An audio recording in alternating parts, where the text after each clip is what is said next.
Jai Hind. Let's continue with our interview series. We had covered as to why do you want to join Defence Forces. Now, before I continue further with the interview, there is a question which has been asked by some of you that what happens if we say we have a girlfriend? Now, let's try and understand this. If you are coming for an ND entry or TS entry where your age is 16 and a half, 17, you've done +2, and you say that you have a girlfriend, and then your performance is also affected because of that.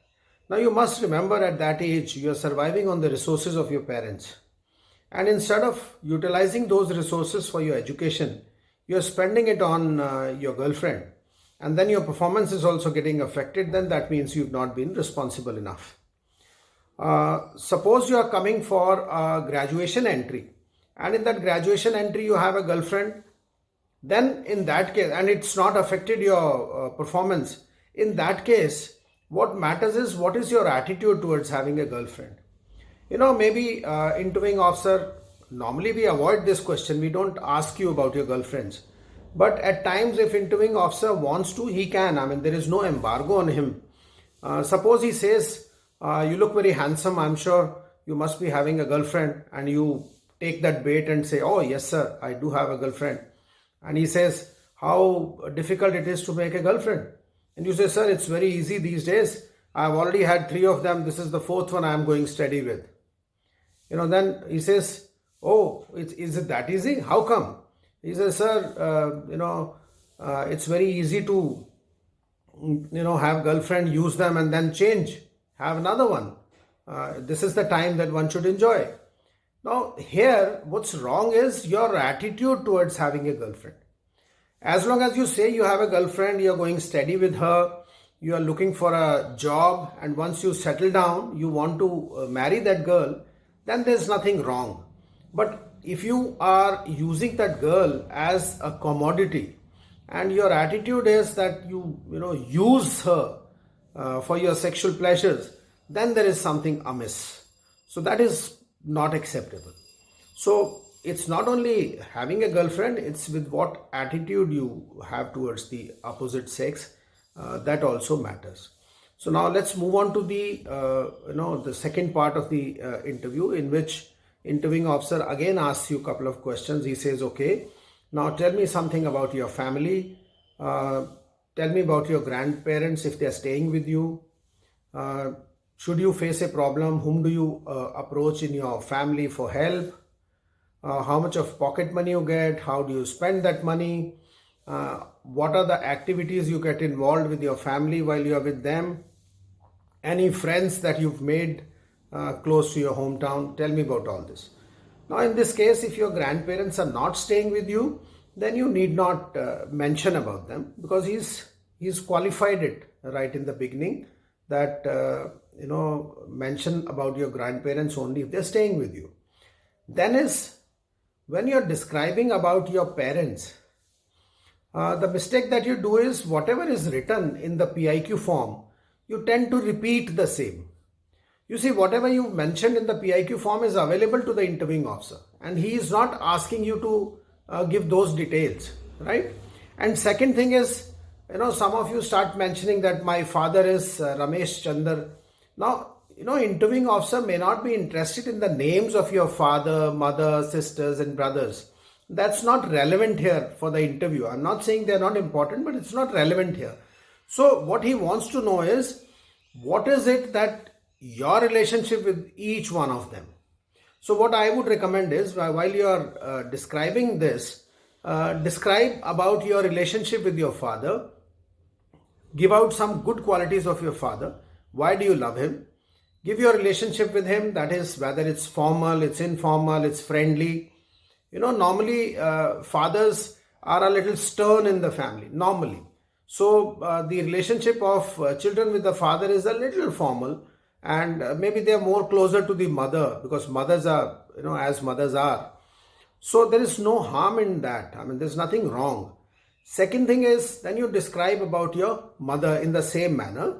Give out some good qualities of your mother, and having given that, then you describe your relationship with your mother, right?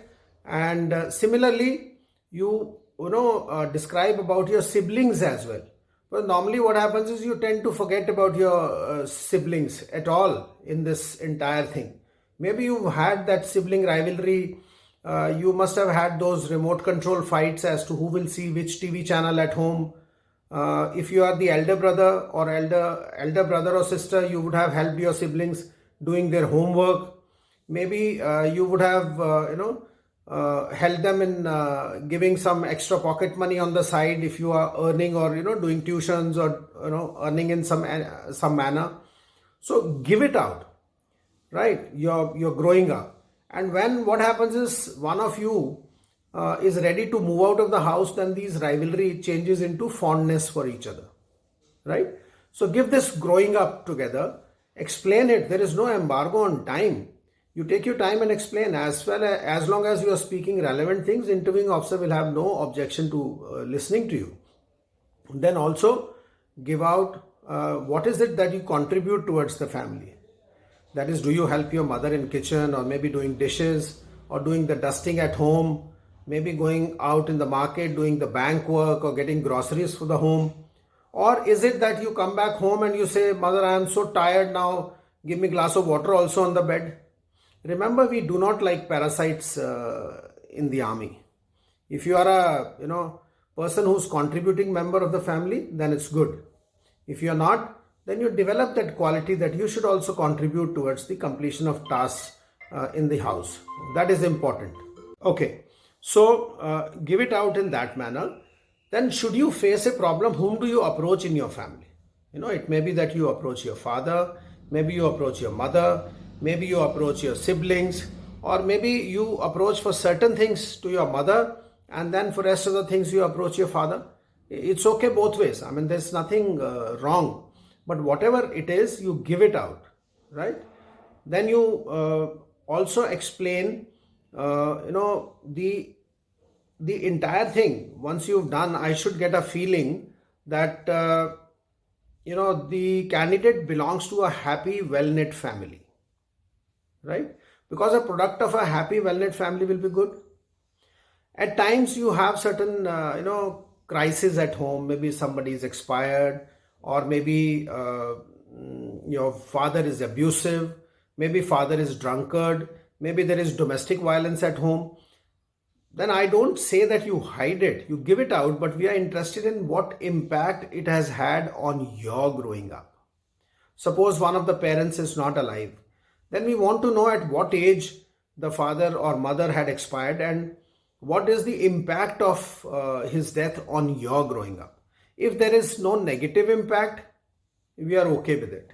If there is, say, domestic violence at home, and your attitude is quite mature about it, and you are not negatively affected by it, we are okay with it. So there can be a lot of issues at home, but how you have dealt with them, how you have taken those issues, whether it has affected you or not, you must give it out. Any friends that you've made close to your house, you must explain that. Reason is simple, that we want a person who's able to break conversation with strangers and make some friends wherever he goes. That adaptation must be there.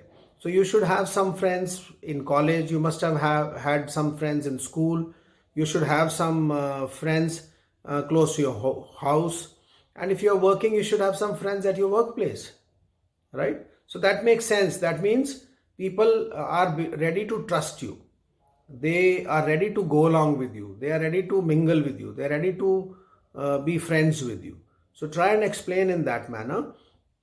And that will be as far as your family is concerned. Rest of it we will cover in the next video. Take care. Jai Hind. And do not forget to share and like this video. Thank you.